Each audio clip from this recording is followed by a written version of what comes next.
Hello guys, this is Shankar Pratap Singh and you are watching SPS Astrology। दोस्तों आज मैं आपको बताने वाला हूं कुछ ऐसे मैलेफिक योगास के बारे में। जब ये योग हमारे बर्थ चार्ट में बनते हैं तो हमें बहुत ज़्यादा स्ट्रगल करना पड़ता है और ऐसे बहुत सारे योग हैं। तो बहुत ही सिंपल और बहुत ही इजी मेथड में आज आपको बता रहा हूं कि आप इस मेथड के द्वारा बहुत इजी तरीके से समझ सकते हैं कि आपके बर्थ चार्ट में जो ये योग बना हुआ है इसका मतलब क्या है।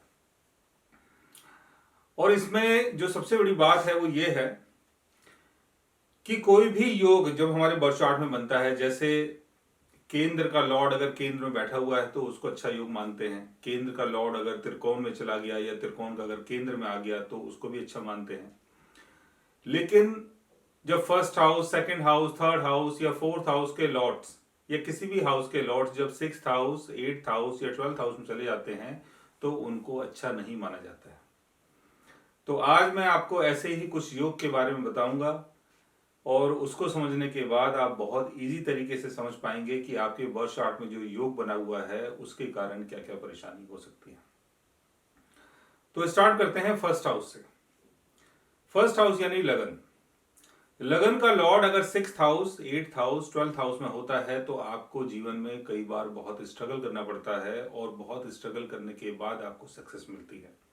तो इस योग को हम बोलते हैं लगन भंग योगा।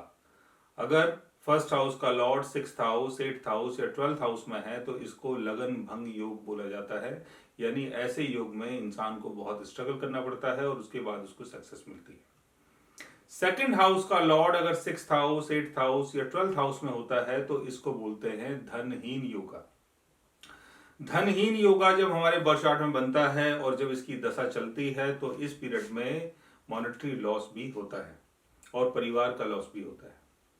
थर्ड हाउस का लॉर्ड अगर सिक्स्थ हाउस में हो, एट्थ हाउस में हो या ट्वेल्थ हाउस में हो तो इसको बोला जाता है पराक्रम भंग योगा। यानी जो भी आपका पराक्रम है, जो भी आपके एफर्ट्स हैं, जो भी आप मेहनत कर रहे हैं उसका प्रॉपर तरीके से बेनिफिट कई बार नहीं मिल पाता है।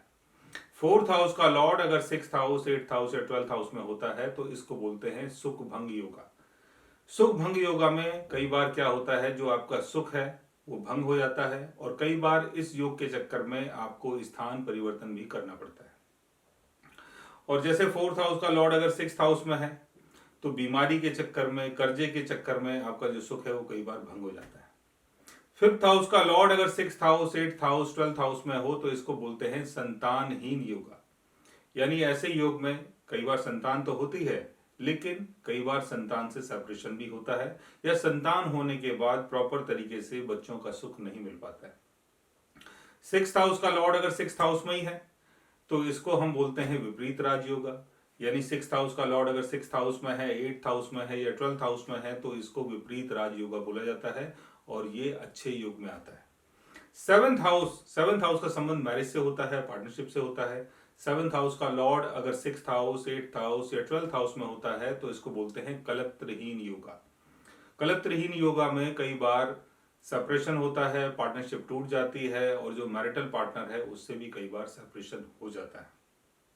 एट्थ हाउस का लॉर्ड अगर एट्थ हाउस में है, सिक्स्थ हाउस में है, ट्वेल्थ हाउस में है तो इसको भी विपरीत राज योगा बोला जाता है। नाइन्थ हाउस का लॉर्ड अगर सिक्स्थ हाउस में हो, एट्थ हाउस में हो या ट्वेल्थ हाउस में हो तो इसको बोलते हैं भाग्य भंग योगा। यानी ऐसे योग में आपका जो भाग्य है वो आपका साथ नहीं देता है और कई बार आपको बहुत ज्यादा स्ट्रगल करना पड़ सकता है। टेंथ हाउस का लॉर्ड अगर सिक्स्थ हाउस में हो, एट्थ हाउस में हो, ट्वेल्थ हाउस में हो तो इसको बोला जाता है राजभंग योगा। यानी इस योग में कई बार आपका मान और सम्मान बिगड़ जाता है या करियर में कोई ना कोई दिक्कत, कोई ना कोई परेशानी आती है। इलेवेंथ हाउस का संबंध लाभ से है। इलेवेंथ हाउस का लॉर्ड अगर सिक्स्थ हाउस में हो, एट्थ हाउस में हो, ट्वेल्थ हाउस में हो तो इसको बोला जाता है लाभ भंग योगा। यानी ऐसे योग में कई बार जो आपकी इनकम है उसका लॉस होता है और कई बार प्रॉपर तरीके से इनकम नहीं हो पाती है और उसके लिए कई बार बहुत ज्यादा स्ट्रगल करना पड़ सकता है। ट्वेल्थ हाउस का लॉर्ड अगर ट्वेल्थ हाउस में है, सिक्स्थ हाउस में है, एट्थ हाउस में है तो इसको भी हम विपरीत राजयोग बोलते हैं। यानी ये वाला जो योग है ये आपके लिए अच्छा माना जाता है। तो ऐसे कुछ योग आपके बर्थ चार्ट में जब बनते हैं तो आपको कई बार जीवन में बहुत ज्यादा स्ट्रगल करना पड़ता है। तो इसलिए मैंने आपको बताया एक बहुत ही इजी और बहुत ही सिंपल मेथड। इससे आप समझ सकते हैं कि आपकी लाइफ में जो भी परेशानी हो रही है या चल रही है उसके पीछे का कौन सा प्रिंटरी कारण है। सो गाइज, अगर आप भी जानना चाहते हैं किसी ऐसे योग के बारे में तो उसके लिए आप हमारे चैनल को सब्सक्राइब कर सकते हैं। और अगर आप हमसे बात करना चाहें, कंसल्ट करना चाहें, पर्सनल हमसे मिलना चाहें तो आप हमारी वेबसाइट के थ्रू, हमारे ऐप के थ्रू हमसे मिल भी सकते हैं, बात भी कर सकते हैं और गाइज आप हमसे कंसल्ट भी कर सकते हैं। So guys, take care, love you all and good bye.